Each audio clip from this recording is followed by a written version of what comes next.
Welcome back, everyone. The first Friday of June is set aside as Wear Orange Day to raise awareness for gun violence prevention efforts. A community event is set to take place in downtown Cape Girardeau at noon at Peace Park on the corner of Spanish and Broadway. People are invited out to come together for the cause. Joining me now is Leslie Washington. Leslie, kind of walk us through tomorrow's event. What can people expect?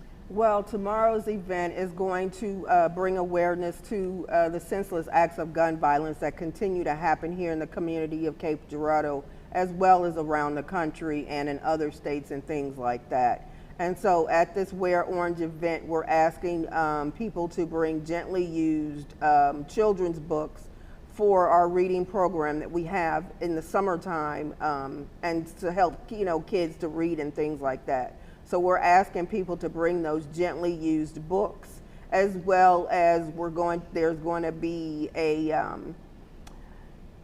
gun locks to be given that people can take if needed. We don't ask questions. You need a gun lock, we'll give you a gun lock. And then we'll also talk about the Be Smart for Kids program, which is talking about safe storage for gun violence. And so we know that Wear Orange started when Hadia Pendleton was shot and killed in Chicago, Illinois, just marching after President Obama's second inaugural parade. And so her friends started that event in honor to bring memory to her name. And we know that orange is the color that hunters wear for safety. And so that's why they started that event, is to bring awareness. And then I myself have been impacted by gun violence. I had a cousin that died by gun suicide. And then I had another cousin, Keith, that was shot and killed in St. Louis. And also, we see in Cape Girardeau, we see the high school shooting at the Show Me Center in 2024.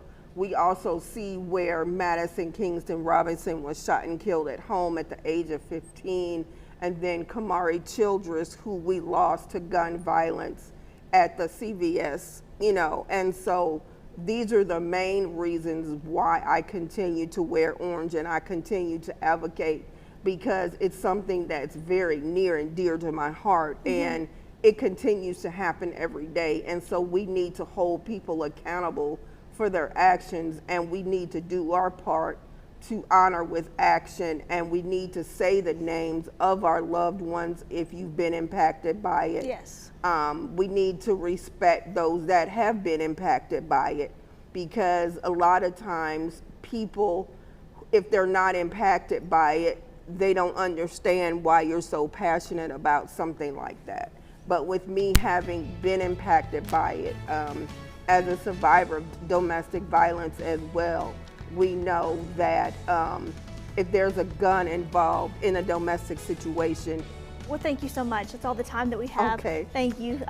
We'll have all those details on the Wear Orange event on KFBS12.com.